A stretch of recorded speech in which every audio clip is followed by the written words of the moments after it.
I guess just to start for you, we're working with a version of Loki who hasn't had his post-Avengers redemption arc yet.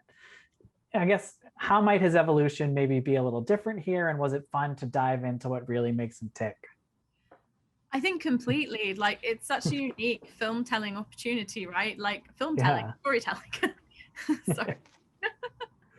So I finished my last day in a week, and I think that it shows. Like, I've worked for 2 years on this.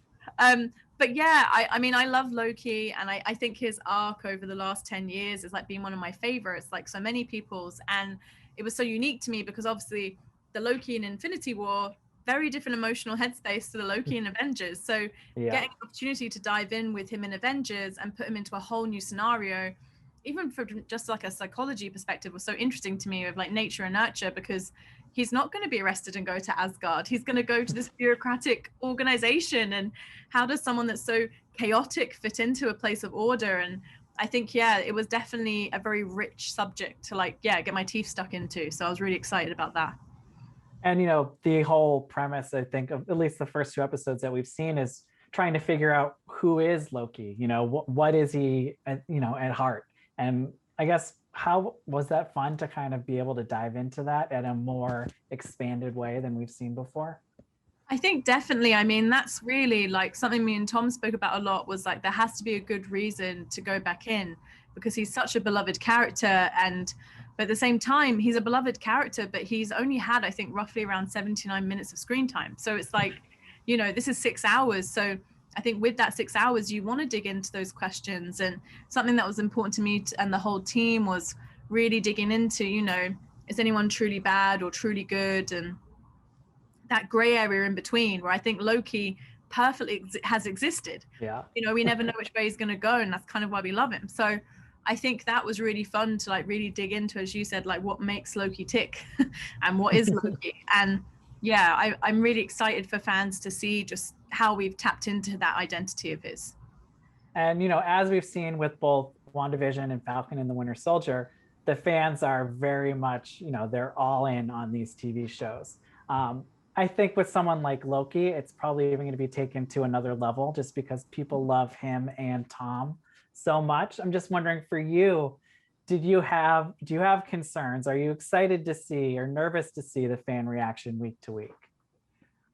I'm excited, honestly, because I think that's the joy of making anything, right? Is that you have this conversation with the audience, and like you kind of put forwards what your story is and what you want to tell. But once it's out there, it's not really yours anymore. It's like everyone else's. And I think for me, that's the fun of our show, because it is every week, and it does have that kind of, I know there's shows that I love that showed weekly, like like growing up, stuff like Buffy the Vampire Slayer. I would talk to my friends about that at school, and we'd like be like, oh my god, do you think when Angel goes to like the hell dimension, I'd be like, what? Like that was massive. And I think the fun thing for me is like we have our stories in a way that each week it will, I hope, provoke discussion, and I'm really intrigued to see like what fans like and what's chiming in for them, and also just like like where they think the story's going. And so I think that's kind of the joy of the MCU anyway, right? Is it is a very fan driven piece of content, and the fans are so important to that. So I'm looking forward to the debate and discussion and how people feel about it. I guess. Yeah. And I know, just showing how eagle-eyed these fans can be, over the weekend a new teaser was released, and they zoomed in on him, Loki, being labeled fluid under his sex on one of the pieces of paper. Just, I guess, is that something you can even expand upon at all without giving anything away? And how does it feel to know that people are looking that closely at things? I think honestly, like, it's such a unique experience, right? Like whenever you're filming anything, knowing with the MCU, knowing that every still or frame in the show, everyone's going to still grab.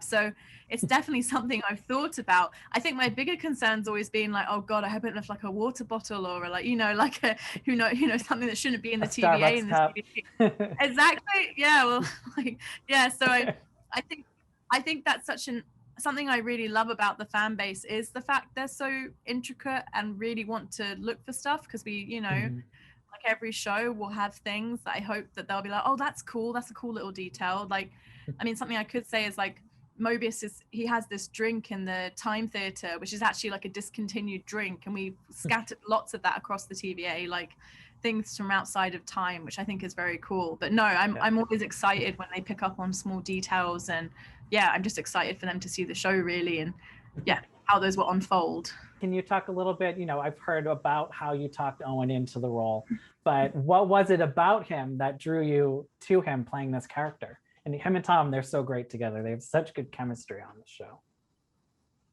So Owen is someone that we'd all spoken about with our casting director, Sarah Finn, and she was like, I think he'd be really interesting. And I just love Owen, like, his work as an actor and writer, his really early work, like Bottle Rocket, The Royal Tenenbaums, Rushmore, that made me want to make films. So I was like, I get to speak to Owen Wilson, and I think he's just got this charm about him, and he's very funny and he's very smart, and in finding the right Mobius, this is someone that has to be at Loki's intellectual level, and I was just so intrigued to see what his take on it would be. And when we had our conversation about it, it was just this very detailed talk, and we spoke through the story and the MCU and who Mobius is and obviously who he's based on. And I think the thing that was exciting for me was that Owen was like, look, I really want to do something outside of myself. And I think everyone can clearly see that, in the trailers, like he's got this silver hair and he looks so different to how he normally looks. And I think what he's done is really special, and his chemistry with Tom as well. They've, as I mentioned, like Owen, I mean, obviously he's been in multiple comedy films and movies over many years, but he began in like indie cinema. And I think he brings this really interesting kind of acting kind of approach through that being his background. Whereas Tom is like, he's classically trained, he's done a lot of Shakespeare, but I think you really feel that in both these characters. And and their chemistry is just magic. Like I just can't wait for people to see them play off each other. So yeah. And last question I have for you real quick. I know Kevin over the weekend said this show, more than any other, has the biggest impact on the MCU going forward. Just how does that feel to hear that and know that that's kind of been left in your hands, kind of the future of the MCU? Just very warm all of a sudden. I think honestly, like we just wanted to tell a good story, and I'm really excited for the fans to see where the story goes. And and as you mentioned, the kind of the ripple in the pool that we will cause. So yeah. I'm looking forward to seeing it. Just great work so far and been a pleasure.